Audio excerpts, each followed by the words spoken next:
December 26, 2023, the Red Sea.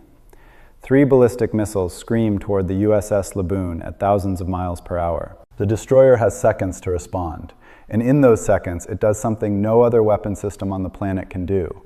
It intercepts all 3 missiles in their terminal phase, using a missile originally designed to shoot down aircraft. This wasn't a fluke. Over the past 15 months, the Navy has fired 80 SM-6 missiles in combat against Houthi attacks in the Red Sea. Not 80 total munitions, 80 of this single missile type. And here's what makes that number absolutely insane. The SM-6 wasn't just stopping ballistic missiles. It was simultaneously destroying cruise missiles, drones, and in at least one test, proving it can kill ships from 250 miles away. The SM-6 is 3 missiles in one. The only weapon that can perform anti-air warfare, anti-surface warfare, and ballistic missile defense. And that statement isn't marketing hype, it's combat-proven reality. Let me show you why this missile is rewriting the rules of naval warfare and why adversaries are scrambling to figure out how to counter something this versatile. The SM-6 represents something extraordinary in weapons development, a platform that keeps gaining capabilities its designers never originally intended. It was designed for extended-range anti-air warfare, providing capability against fixed and rotary-wing aircraft, unmanned aerial vehicles, and anti-ship cruise missiles in flight. Traditional air defense. Nothing revolutionary. But then engineers realized something. The missile uses the airframe of the earlier SM-2ER Block 4 missile, adding the active radar homing seeker from the AIM-120C AMRAAM in place of the semi-active seeker of the previous design. That active seeker meant the missile could find targets on its own, without needing the launching ship to guide it all the way. And once you have an active seeker with over-the-horizon range, suddenly you're not limited to air defense anymore. In February 2016, Secretary of Defense Ash Carter announced the Navy's intention to upgrade SM-6 to perform anti-ship strike missions. He described it as creating a brand new capability from an existing air defense weapon. By 2021, the USS John Finn demonstrated this new role spectacularly, striking a simulated naval target from 250 miles away. Now here's where it gets even more interesting. The Navy is developing an upgraded version called the SM-6 Block 1B, and this variant is being designed specifically to intercept hypersonic missiles, weapons that everyone agrees are nearly impossible to stop. The Block 1B variant is intended to achieve hypersonic speeds, making it highly effective against both aerial and surface targets. In January 2018, Navy approved plans to develop the SM-6 Block 1B, which features a larger 21-inch diameter rocket motor instead of the current 13.5-inch. That doesn't sound like much until you understand what it means. The new SM-6 Block 1B design shows a departure from the original version. The new design bears similarities to the SM-3 Block 2A missiles, with the first stage booster being larger than in previous versions, with changes aimed at reducing the missile's aerodynamic stresses at hypersonic speeds. The missile's capabilities against hypersonic threats aren't theoretical anymore. In March 2025, the USS Pinckney participated in Flight Test Other 40, codenamed Stellar Banshee, in which a virtualized SM-6 Block IAU interceptor was tested against a live, multi-stage, medium-range ballistic missile test target that utilized the new and previously untested type of hypersonic warhead.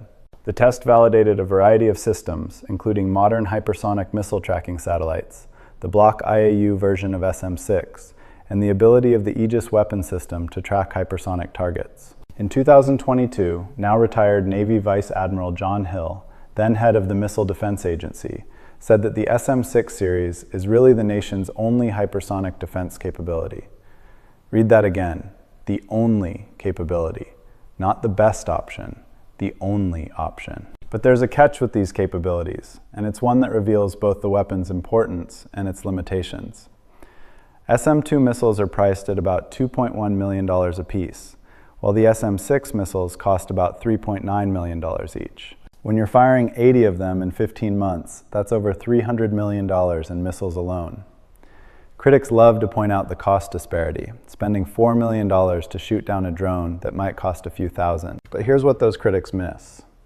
On January 30th, 2024, something terrifying almost happened. A US warship came within seconds of being struck by a Houthi missile, when a phalanx close-in weapon system shot down the anti-ship missile around 1 mile from the USS Gravely. If the missile was around 1.6 kilometers from the USS Gravely, it could have been as close as 5 seconds away from hitting the ship. 5 seconds. That's the difference between a $4 million interceptor and a $2 billion destroyer exploding in the Red Sea with 300 sailors aboard. Suddenly, the cost calculation looks very different. The versatility of the SM-6 creates tactical advantages that go beyond simple cost analysis. The Navy long ago demonstrated the ability of ships to engage targets they cannot directly see with their own sensors, using SM-6 missiles with the help of data provided by aircraft flying above. This is called Cooperative Engagement Capability, and it turns every SM-6 equipped ship into a node in a distributed network. An E-2 Hawkeye flying 200 miles away spots an incoming cruise missile. It transmits targeting data through the network. A destroyer that can't see the threat fires an SM-6 based purely on that external data. The missile flies over the horizon, acquires the target with its own active seeker, and destroys the threat before it ever enters the ship's radar range. The defender never exposed itself, the attacker never knew what killed it. Estimates of the SM-6's range vary. Its official published range is 130 nautical miles, but it could be anywhere from 200 nautical miles to as much as 250 nautical miles. The actual range is classified, and that uncertainty itself becomes a weapon. Adversaries can't confidently operate anywhere within potentially 250 miles of an SM-6 equipped ship without risking destruction. The international demand for this weapon reveals how revolutionary it is. Major international contracts total over $8.1 billion, with Australia leading with $4.7 billion invested in comprehensive SM-2 and SM-6 integration. Japan represents the largest single missile purchase, with combined contracts totaling $1.35 billion. These aren't symbolic purchases. These are countries betting their naval defense strategies on this single weapon system. And the weapon keeps evolving. In July 2024, the U.S. Navy announced it had operationally deployed an air-launched variant of the SM-6, designated AIM-174B Standard Missile 6 air-launched configuration. Now, FA-18 Super Hornets are carrying what amounts to a shipboard air defense missile as an air-to-air weapon. The AIM-174 has a confirmed range of 150 miles, though it is widely speculated that the range may be much greater. Think about the implications. A Super Hornet can launch a missile with potentially 3 times the range of an AMRAAM, giving American naval aviation a reach advantage that changes how air combat works. Enemy fighters that thought they were safely beyond engagement range suddenly aren't. And if the air-launched version inherits the surface strike capability of the ship-launched variant, now carrier air wings can hit enemy ships from distances that make carrier defense far easier. The SM-6 represents something rare in military technology, a weapon that exceeded its original design parameters so dramatically that it created entirely new tactical possibilities. It started as an extended-range air defense missile. It became a ship killer, then a ballistic missile interceptor.